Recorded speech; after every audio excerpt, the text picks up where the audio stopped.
Hey guys, it's Sarah with Sarah Lee Crochet and Fabrics, and today I will be making another pad.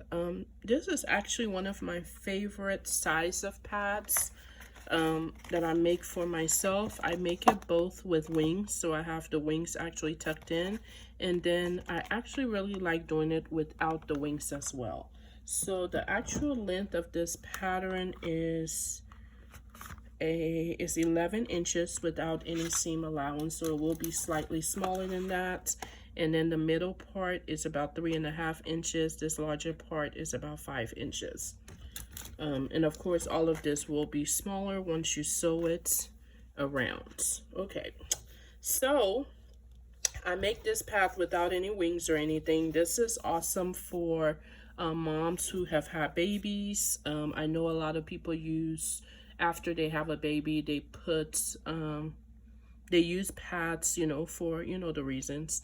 But I know some of them will put like aloe vera in the middle of them and stick it in the freezer to provide some relief to after giving birth. So this is an awesome pad for that. Again, how I start my layering of this pad, I would start with PUL, which is the liquid resistant portion of the pad. It is a plastic material, and it has a little stretch to it as well. The next fabric will be the fleece, and this is just a part of the pad that will be facing downwards on your undies, and that's what we'll be using for that, right side facing up. And then this will be the pattern for the part of the pad that would be absorbing any kind of liquids. That side go right side down. Okay. And then this is the absorbent layer of the pad. I'm making these for myself. I like the size of these, but I'm making them as like panty liners or light flow, really light flow pads. I like the size of these. So this is what we call Zorb. It is a material that holds quite a bit of liquid. It's what a lot of people use for diaper making, and I'm just using one layer. Okay, so this is all perfectly put together like that. And I have one over here, but I'm just going to do this one then. Give me just a moment. You want to make sure that all of these layers are pretty much on top of each other, because when you sew, you want to catch all layers, okay? So just take the little bit of time and make sure you grab all of these layers. And I'm using clips today. You can use, these are head clips. They're actually quite good. I like them a lot for these projects. And I lose these so much, guys. It's crazy. So I like to flip it over and kind of see how everything looks on this end as well. And sometimes I will adjust the clips a little bit and see how things are going. Okay. Okay. Sure, I got that in view. And I usually go about 1/4 inch seam allowance all the way around. Make sure that when you start this, you do a back stitch. And let me just show you guys something. Right here, you want to leave about a 2 inch. So I'm going to start sewing. I'm going to start sewing right here, and then when I get back, I would stop right here. So you can mark this if you like, just to show you where you're gonna start and stop. Okay. All right.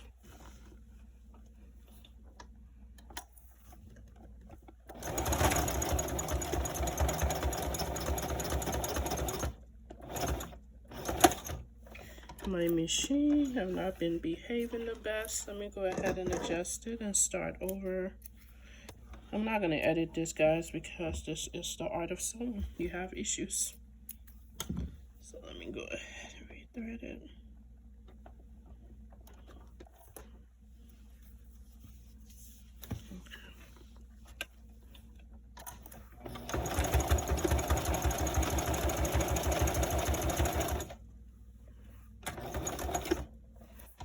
Okay, make sure you turn around here.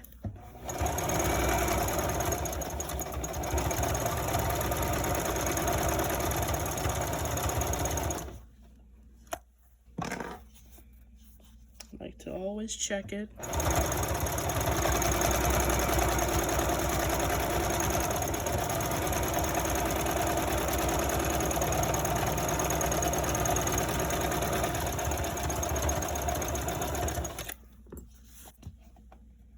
Because you have so many layers, you want to make sure nothing has slipped or anything.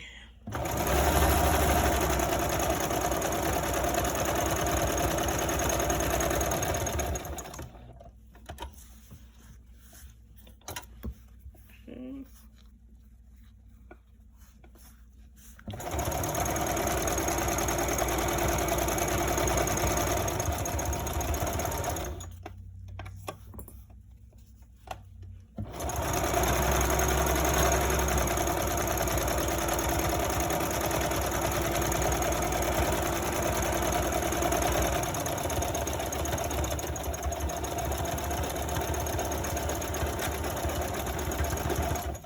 Okay, did the back stitch to that other end. All right, so right now this is what we have.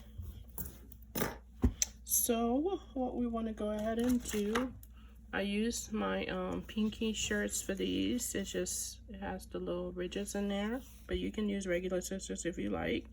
Right at the orange where I created the space, I'm gonna go right beside it and leave that lip there, because you will need that to turn this around, and also tuck it in at the end. So make sure you leave a little lip there. So you want to make sure when you're cutting this, you're just really getting rid of some excess bulk. So stay away from the stitch itself, because once you cut into that, your work will have a big hole in it, and it will mess up the whole integrity of the pad. So you want to just make sure you're staying away and just cutting all of this excess material, because it's several layers. So at this end, you also want to, so you see how that is, you want to leave that lip there. So yeah, that's what you want to do. Okay, and now we are going to flip this out. You want to flip it between the top layer and the bottom layer, okay?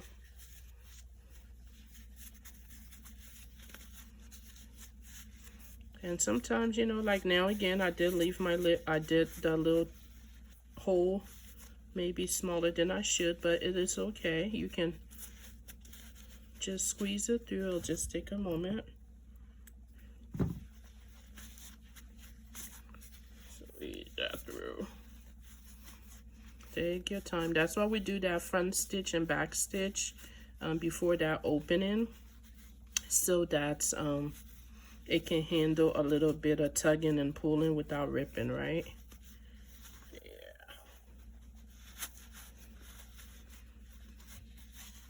It's doable, guys. Just take your time and pull it out a little bit at a time. And then, yeah, it'll all be out in just a moment. Then you will find something that is nice sharp. I'm just using the bottom of my Sharpie there. And I am going to poke out all of the sides and all around it. I pretty much go around all of it.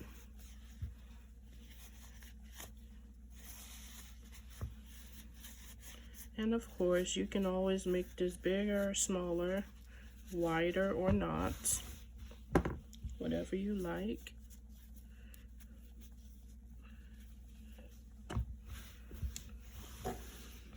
This is actually my favorite pad style. I don't know if I already said that. Because what I do sometimes, if my cycle is really, you know, high, I will wear like the regular pad with the wings, and then I will use this as a secondary option. So that'll also provide more protection. So if your flow is very heavy. Okay, so this looks gorgeous. You see how it just automatically tucks in there? Love it, love it. So now I am just going to go about 1/8 of an inch all the way around, and that's just an extra way of securing the pad to last you a really, really long time, okay? So let's do this. I like to start right up here where I have that opening, to go ahead and get that part over with. And get it as close to the edge as possible. You want to make sure everything catches.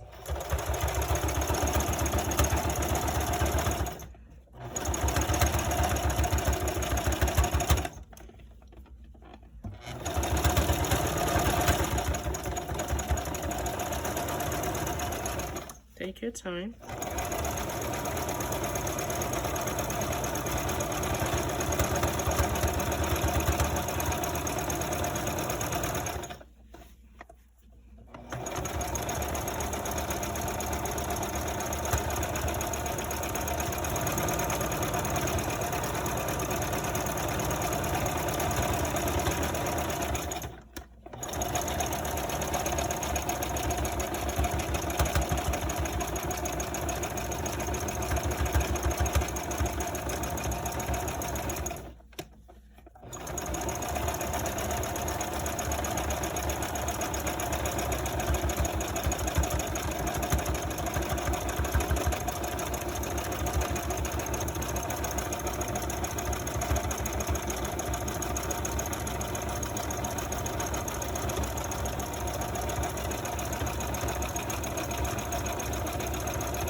Did a back stitch there, make sure all is good.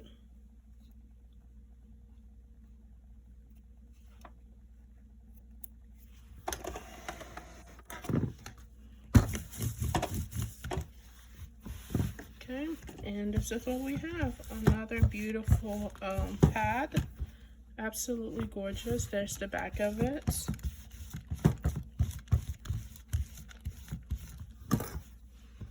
And that is how it looks like. So yeah, what do you think? Let me know. I absolutely love these. So let me know if you're going to try it. I just took a pad that I had. I actually took a panel liner that I had and just copied it and made it bigger because the panel liner was smaller. So I just took a thing. This is from the Dollar Tree. These are like placemats.